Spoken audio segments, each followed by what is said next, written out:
figured I'd talk to you guys, see what you are all about, and so Emma, if you could explain the program, and then David, tell me about what it's been like to be an owner. Absolutely, yeah. So Navigare Yachting, we are, as you said, a charter operator. We have about 300 boats in our fleet, so we are maintaining the boats for the owners, taking care of all the service and everything related to making sure that they're in their best possible condition. And that allows the owners to concentrate on just enjoying the lifestyle and being out on the water. And it also opens up the possibility to sail all over the world. They are not locked into only sailing the specific boat that they have purchased. They're also able to sail in any of our destinations, try out different models, and while they're not sailing, the boat is going to generate charter income, which the owners are able to also, of course, enjoy. So it's an annual revenue. And there's a few different financial structures, either fixed guaranteed income or a variable income, depending on if you what you prefer. For the US market, for instance, it makes more sense with the variable income, as you are also able to get tax benefits related to that program. What have you used? So I'm in the variable income program, and so that's called like active ownership. So we have an LLC that owns the boat, and then you're responsible. Like being here is part of my annual commitment in terms of the number of hours you put in a year that you're investing. You have to put in a minimum of 100 hours, I believe, to actually be active owners, as opposed to passive ownership. And so then that changes. You can use your active income against that, so you can keep it, roll it into your general income taxes, as opposed to kind of putting it off into a corner. And that's one of the things I talk about on my channel too. So I didn't explain. You also have a YouTube channel that talks about ownership in a charter program. Talks about your journey. What is that channel? It's the same as our boat, so it's the SV Bella Giornata. So BELLAGIORNATA. And I'll put that in the comments and link so that you don't have to spell it. Yeah, it's hard. I struggle with that one a lot. But also, Emma, one of the things she was mentioning was the other bases. Why don't you tell everybody where you can get a Navigare? Yes, absolutely. They're amazing locations. Absolutely. So we started out as a Swedish company. That's where we were founded, and our founder is still active within the company. So of course we need to have a base in Sweden, in Stockholm. But it's a very short season, so I know most of our sailors enjoy our other destinations a lot more, which is in the Mediterranean and Caribbean. So in the Mediterranean we have Spain, Turkey, Greece, and Croatia. And if you would like to prefer to go to the Caribbean instead, we have bases in the British Virgin Islands, which is where your boat is also located, and in the Bahamas. And the boat that we're sitting on right now, the Lagoon 51, this one is going straight to the Bahamas base after Annapolis Sailboat Show. And we also have Thailand and Seychelles. Whoa, yes. Did not know that. The Seychelles are always amazing. Thailand is an amazing destination as well. One of the things you were talking about, just straight ownership versus owning something that's in a charter program, is the comfort you get from there being care for your boat without you having to be on top of it. As far as you're thousands of miles away from your boat, you don't have to check the anchor alarm or receive data from your boat every day and check on it. I live like a mile from my boat and I still have to check on it, every day. Talk a little bit about that. So there's always some degree of anxiety in hurricane season, even if your boat's out of the water. The Bella's currently on the hard. We take all the boats in the Caribbean out around the 1st of August depending on the season. However, there can be storms, there can be other problems outside of that, and there also can be logistical or mechanical issues with your boat. And even if there's one at the end of a week of sailing, if you own a boat and it's 1,000 or 3,000 miles away, like my baby is, you have to have plans and contingency plans for everything around this huge investment.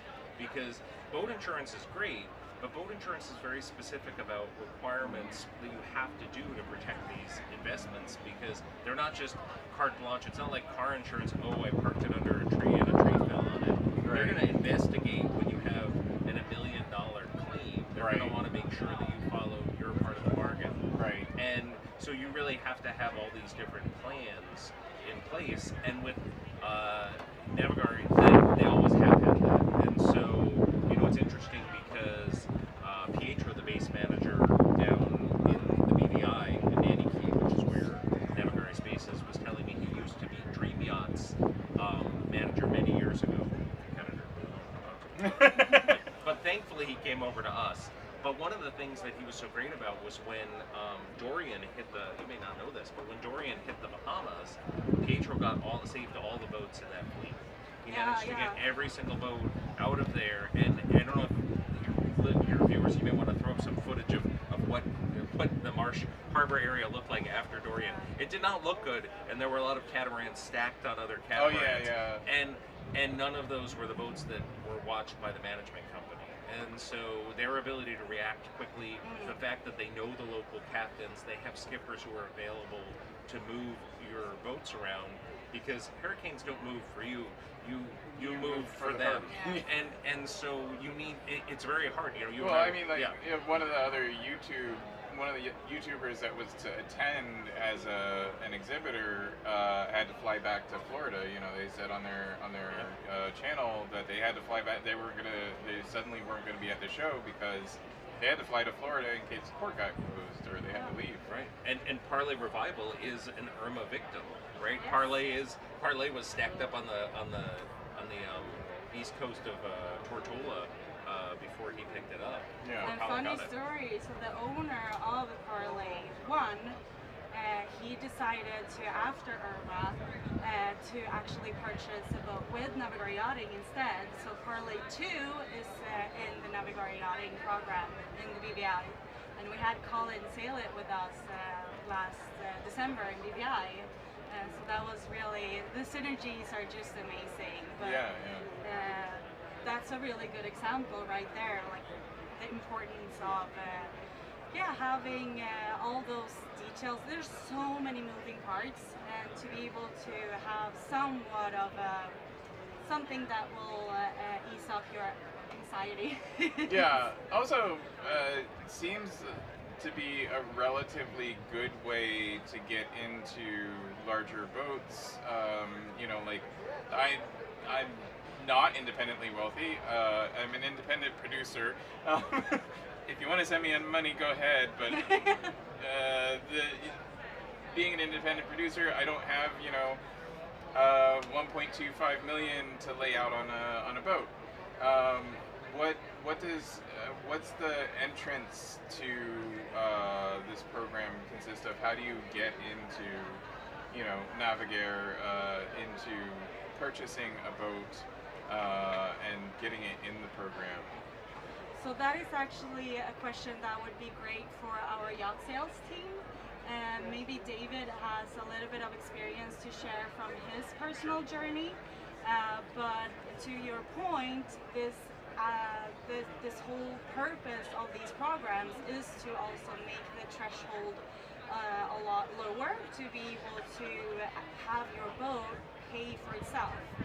So not only do you have the perks of someone actually maintaining and taking care of your boat, David and I were just talking about this earlier, that as a boat owner, you will always have the bad conscience that you're not using your boat as much as you wish you could. Right. So for those weeks that you're not using it, you will be able to have someone else actually chartering it, and that is the charter income that will that you will be able to put into financing your own boat. Right. And that's something you'll hear a lot about too, is like you'll hear people say, well, charter boats get, beaten up. All boats get beaten up. Oh yeah.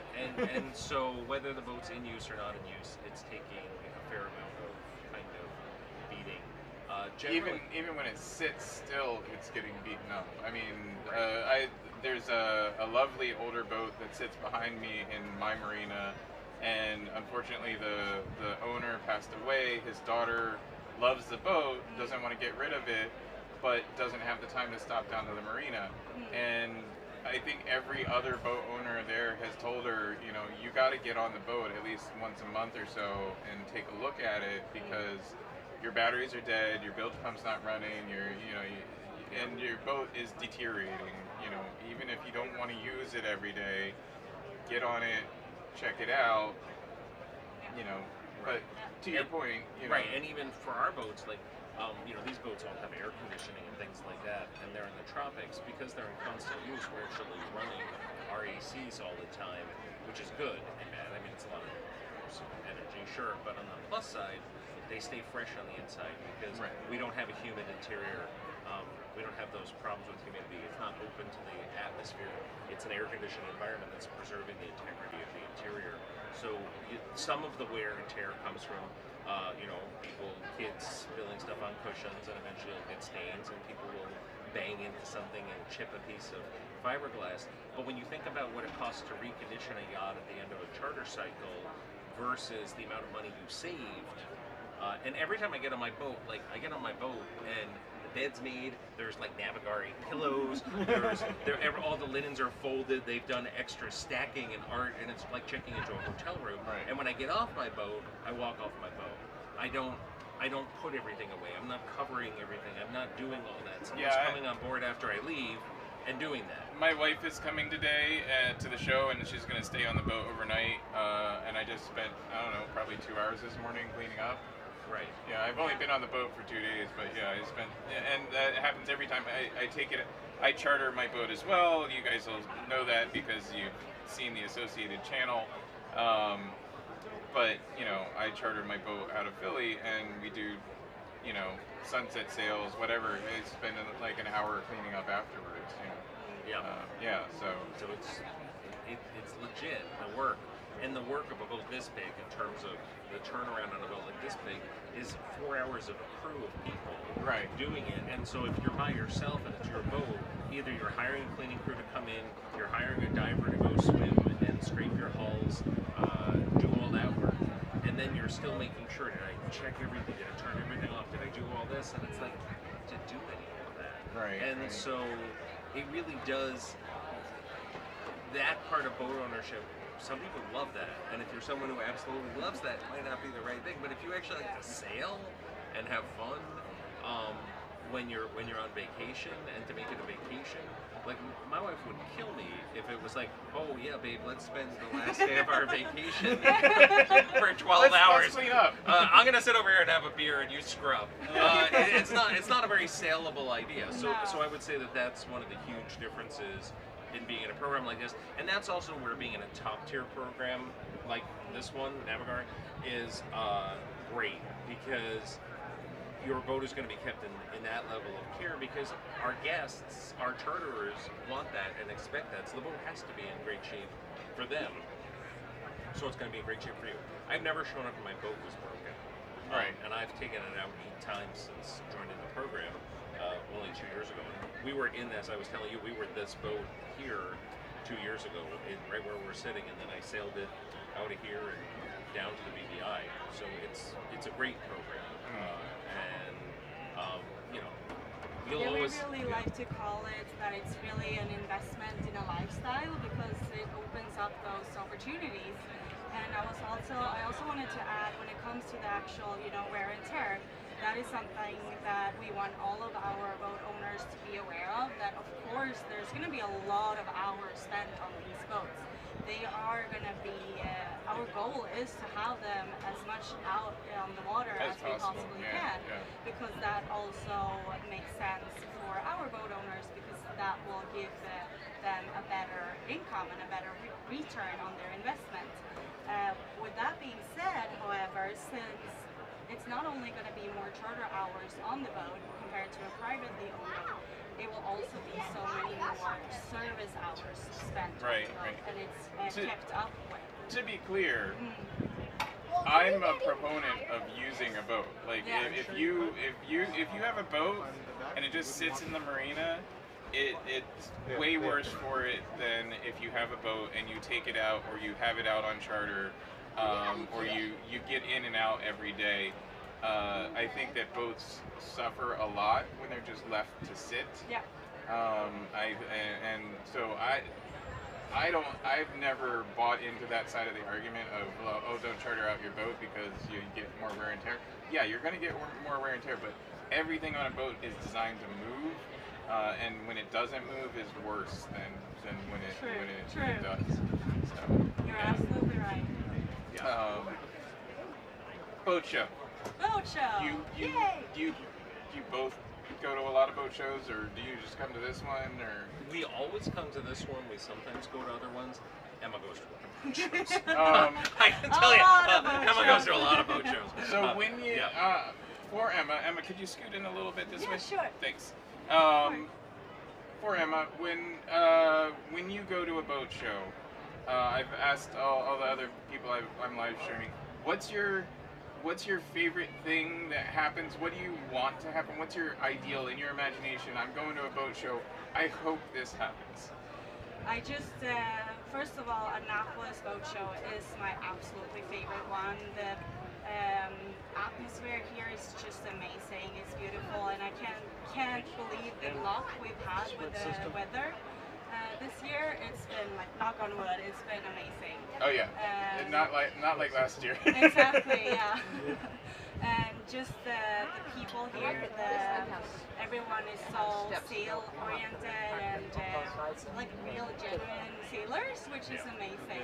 What I always hope for boat shows, in our case, is of course to sell a lot of boats and book a lot of charters. But besides that, it's just to be able to talk to all of our listeners, ambassadors, our amazing boat owners, to actually be able to meet and have time with them. It's so valuable to us. It's amazing. What do you always like to see at boat shows? So, I love the technological improvements that are coming. Our boat, the Vela, was the first boat in Navigare's fleet that actually had extra solar and lithium and more sustainability. The new Island Spirit, and again, you might want to throw something up about this at some point, but the Island Spirit is a hybrid drive boat with a lot of solar. Bobby, another YouTuber, sailing news. Bobby's had a really tight relationship with Navigare for 2 years now. And he just got the first hull number one of the Island Spirit 525. And so I'm really hoping that we're going to get more and more off diesel on boats, but it isn't even just for the environmental impact. It also is for the kind of, I do a lot of distance sailing, so I'm in places where there aren't, it's harder to get diesel, and also you want to put that diesel in your boat. and that's a real thought. Hey, sometimes. I stay local, and I can't tell you the number of times I've had to dump literally every ounce of diesel out of my tank, wash it, and then put it back. So it's not a problem just when you're navigating very far away. It's a problem even in the U.S. and random tanks at random marinas. So the ability to make your water and the ability to generate electricity really decide how long you can be out. And so yes, you can sail and you can reduce your diesel consumption, but on some of these newer boats with the hybrid systems, you're actually able to generate electricity just by sailing. So with the regeneration of the props, so you have all of this ability of, as you're sailing, you sail a teeny bit slower, but you're actually storing up electricity for your air conditioning, your cooking, and your water that night. Because for people who don't understand desalinization, it's an energy-intensive process, but it's really luxurious on a boat like this to be able to take a 10 or 15-minute hot shower, or a cold shower sometimes, because sometimes it's too hot. Even with AC, you still take a cold shower. Yeah. And so that part of it, like the really, like, there's something so cool about just being completely making all your own stuff and going wherever you want. You fish off the back, and then all you need are veggies, and your life is some wine or beer or soda, whatever. But generally speaking, you're pretty far along if you can get that, and then. And imagine doing all of that in silence. Yeah. No. Like, Yeah, I've had to run my diesel every day, so I'm anchored out here, and I've had to run the diesel an hour and a half every day, top up the batteries. But you also have to be very conservative in power management of a boat like that. You think about. I'm not. Yeah.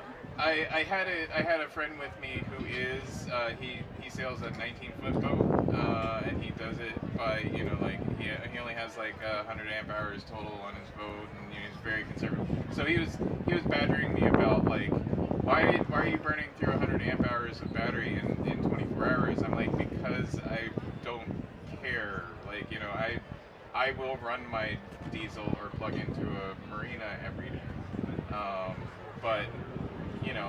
If I was going out further, if I was going out for 2 weeks and I'm not going to be near anything, then I would start to care, and I would have different equipment on my boat. Yeah. For us, it's also very important and a huge part of what we do. Since we want to get people out on the water, we also want the water to still be nice. Mm-hmm. So we prefer to do anything that we can in our power as a company to also ensure that we make sure to be considerate with the environment. So anything that we can do to go even further into the green movement, that is really, really important to us. Absolutely, yeah. And with your amp hours, just to be techie for 1 sec. Yeah. A boat like this is using more like 4,000 amp hours a yeah. day. And so, just on a normal day. Yeah. So there with the sustainability and being able to generate, because a lot of these newer boats now, we have 3 kilowatt hours of solar on our boat. And if you have the other stuff, you can actually generate and offset a huge amount of that and keep the planet in better shape. But also, you don't have to hear your generator, and you don't have to run your engines or anything, which is nice. So Navigare's been great about that. And the other companies, when I talked to them, weren't as flexible in that idea. And that was one of the reasons why I went with these guys, was that I wanted to be able to own the boat I wanted to own, not the boat they wanted to charter.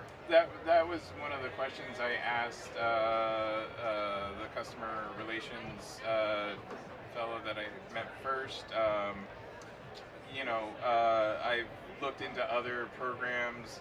There's usually a very short list of boats that they would be interested in you buying. You guys seem to have a pretty wide list. Do you know that off the top of your head? Oh, sure. Go ahead. It's probably about lunch. It's probably about lunch. It has been a pleasure. Thank you so Thank you. much.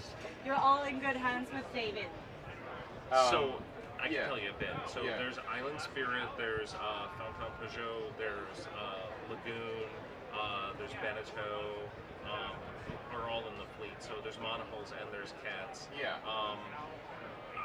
I can imagine if you were like stuck on a particular thing, the challenge again becomes the maintenance. So one of the nice things about owning a boat that's a common boat like the Lagoon 46 is that there are almost 1,000 boats in the world, and so the parts across the lagoon, they try to have a similar part stock when possible, and so that makes life easier.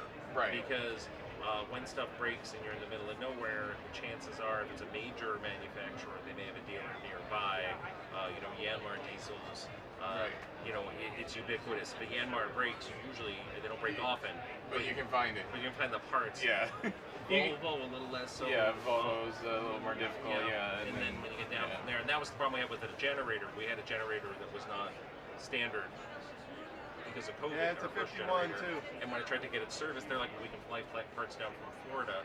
Yeah, and because you after said it had about the once, it embedded was a solar. $2,000 trip to get parts down there, and then it broke again 2 weeks later, and I was like, nope, we need to pull this because I'm losing charters and it's expensive. So if you're thinking about a boat in a charter program, one of the things you want to think about is my boat always going to be working when people show up? And so it's better to own a production yacht that's in wide use, that the fleet mechanics are familiar with, so when stuff breaks, they know what's wrong and they're not chasing gremlins, because every boat model has its own unique problems, no matter who the manufacturer is. Yeah, and even brand new boats. I mean, how many YouTube channels have bought brand new boats this year, and they all tell the same story, which is, you know, they've got a 6-month, 9-month, 12-month shakedown period where they're still chasing things. Yeah, no, I saw that with both the HH that they just got and also with the Rapido. And they're just pulling them out all the time for maintenance, and I like to sail. I really don't like boat yards that much, and I don't like seeing my boat always stood out of the water. I mean, I like to goof around on my boat. I'm a techie, you know, so I like to play with my boat. But yeah, you know, I could definitely see, you know, not wanting to lose time on sailing to just screwing around with integrating your navionics into your chart plotter. That part even isn't even the bad one. The bad one is when they get a diesel that no one thought was below the water line, and all of a sudden it's filling with water, like what happened to their diesel. And that type of stuff where that's not going to happen with Lagoon. Lagoon sails their boats for a year. Every new model they introduce, they sail around the world for a year before they start production. So they have a professional crew for a year on any of these boats, and they sail it everywhere in all sorts of conditions, and they're constantly taking notes and updating production, which you can't do with a smaller volume production. When you're making 800 of them, you can send one out, and the owners are happy to know that the boat's already been around the world. But even they're through it, they're updating it for years. So usually they have an 8-year production run on these boats. So if you get something in the mid-model years, like the 51's already in its 3rd year now, and so they've already done updates on this to make sure. Right, and you know, as the build crew gets more experience, they do things a little bit better, that kind of thing. Yeah. So you have one day at the show. Technical glitch, but we're back. So you were saying one day. So if I had one day, I'm gonna hit the booths and I'm gonna look at stuff. I'm gonna get on a few new models and I'm gonna investigate what people are doing differently with interior volume and layout. This 51 is an amazing example of that in terms of, you know, years ago a 51, the flybridge was just a mat up top or whatever. And really now this is a wonderful living space on the 51. I'm always looking at helm position too. You know, in catamarans, in the performance market for catamarans, you're always seeing this aft cockpit. It so kills visibility and your day on the water. Like you're always looking at the back of your saloon the whole day, unless you're leaning out like this, and still you can't see most of the water. I prefer a flybridge on a cat 100% of the time, even though you give up some performance and some stability, raised your boom. There are definitely issues with that, but with these heavier boats, it's not an issue, and you live like this. I mean, this is my day on the water. I've done, you know, huge passages, and I just hang out, laying up front in the middle of the night, set my alarm, wake up every 15 minutes. It's a great place to camp out for a night, and you're covered during the day. You don't need to wear sunscreen. You're really okay up here. I mean, I spend weeks in the BVI, and I don't get a sunburn driving a boat up here. So I love the big cats with fly bridges that are comfy, not too big. 46 to 50 feet is my kind of sweet spot, so I'll be looking at a few of those. That's about it, really, what I do. I mean, that's like a day. Talking to the vendors is a huge part of it. Yeah, I spent the first day here just talking to vendors, just, you know, sussing out my technical questions, looking at new stuff that I could incorporate into my boat to make it more comfortable, that kind of thing. I don't know what your sailing experience is, other than I know that you've sailed a lot, you know, a number of years. What's your lifetime sailing experience like? Like, when did you start? I started in the womb, honestly, just like my daughter.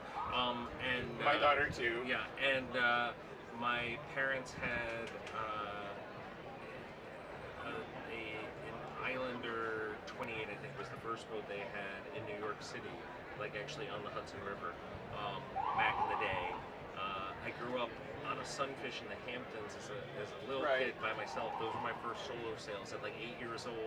Yeah. Kind of Tom Sawyering around the back bays of Sag Harbor and Noyak. I did the same thing in the Potomac and the Patuxent and the Chesapeake. Not as much.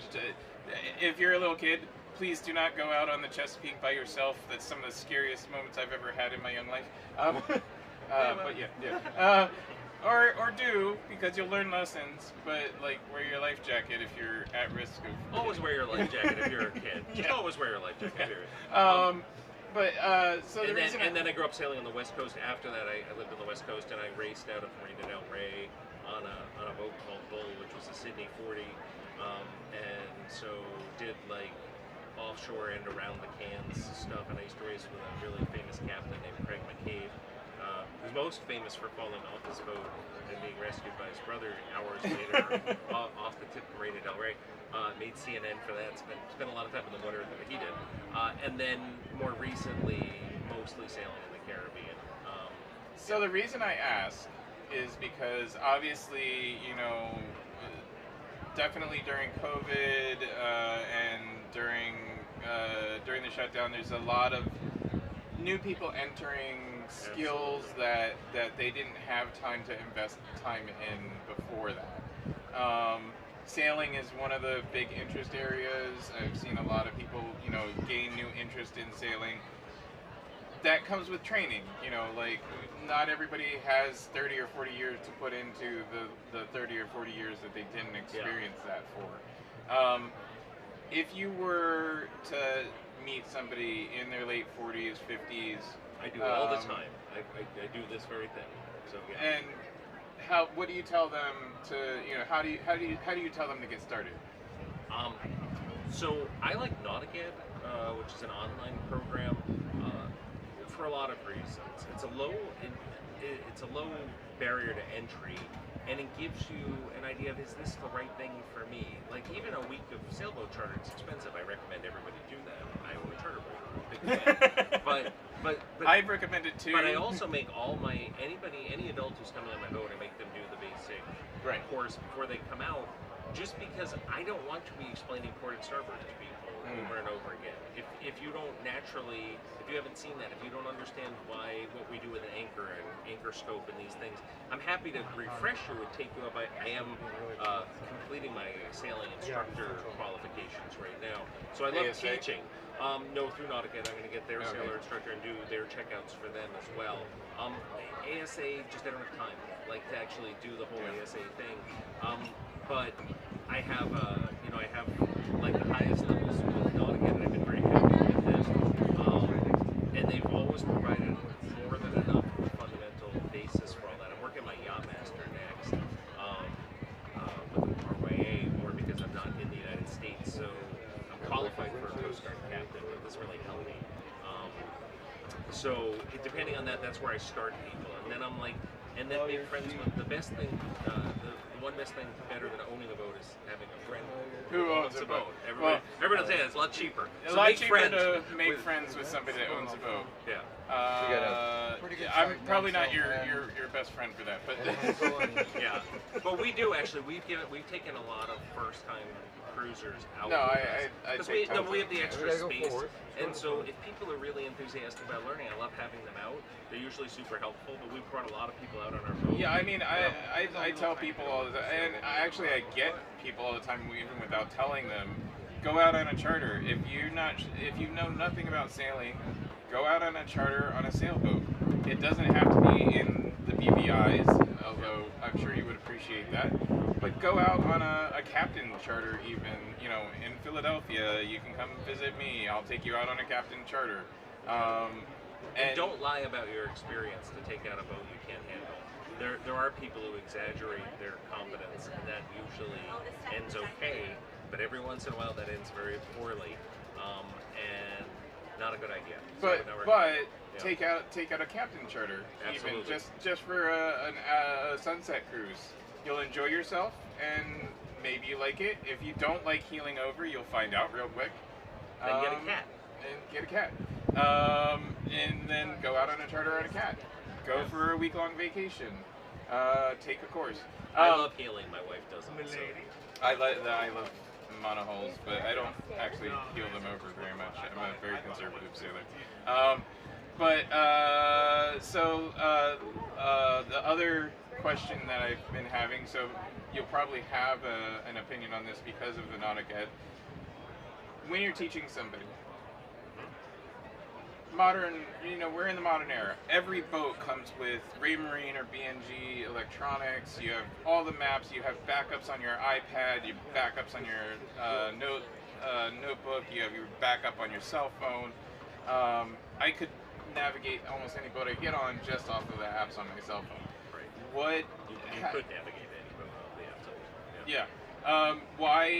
What would you say is the appropriate approach nowadays to teaching somebody? Do you give them the electronics and say, here's the electronics on your boat, here's how you use them, here's what to check when stuff breaks? Or do you start with paper charts and go, here's the building blocks of navigation, learn this, and then learn the electronics? Or do you do the electronics first and go, here's the building blocks that made the electronics? So when I'm teaching people to sail, I never get a chart out for teaching them to sail, because that's not what sailing is. That's navigation and that's seamanship, and there's lots of great parts to that, and that may be something that interests some people. And when they're ready for that, if people have a curiosity, I'm happy to do that with them. Honestly, what I do is I bring up some either sail, steer equivalent, and I have somebody just try to hold the course. And once we're out in open water, and I'm like, look, there's a point of land over there, we're trying to get there, and then I just sit back and relax and see what they do with it.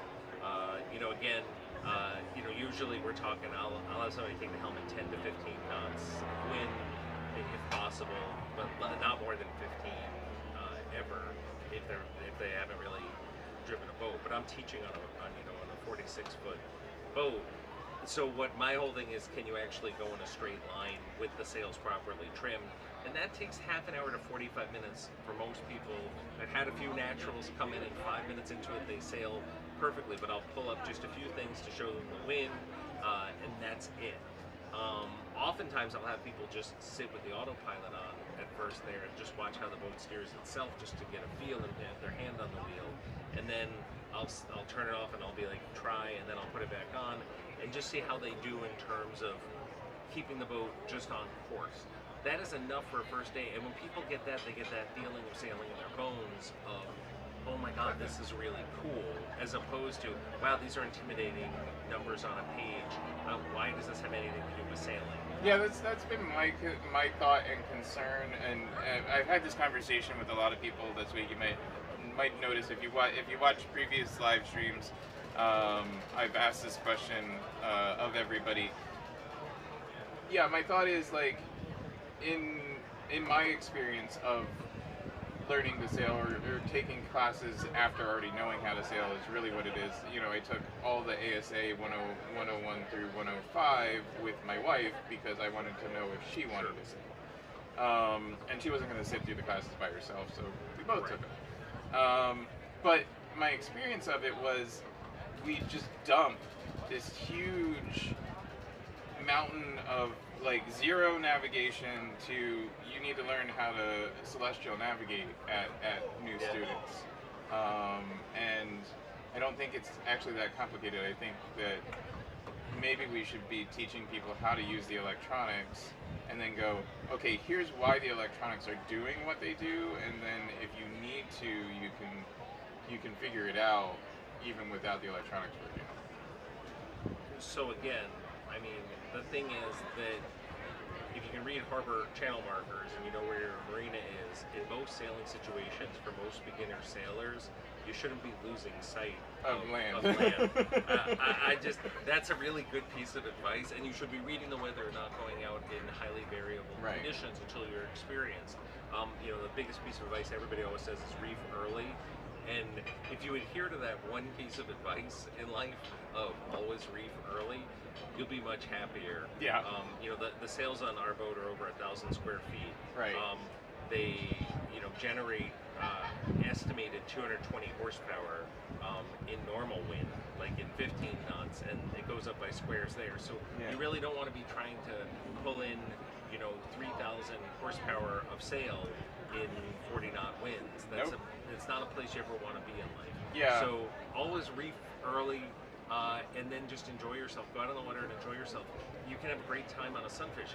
If sailing's in your bones, I'm very happy sailing a dinghy. Oh yeah. I love just going out and Yeah. screwing around with and just figuring out how the wind makes you move through the water is the coolest thing. It doesn't have to be $1 million boat. In our marina, the boat that everybody's jealous of is a young lady bought a little 15-foot boat, sailboat. It has a little cabin, but she can jump in it, take it out, and come back in.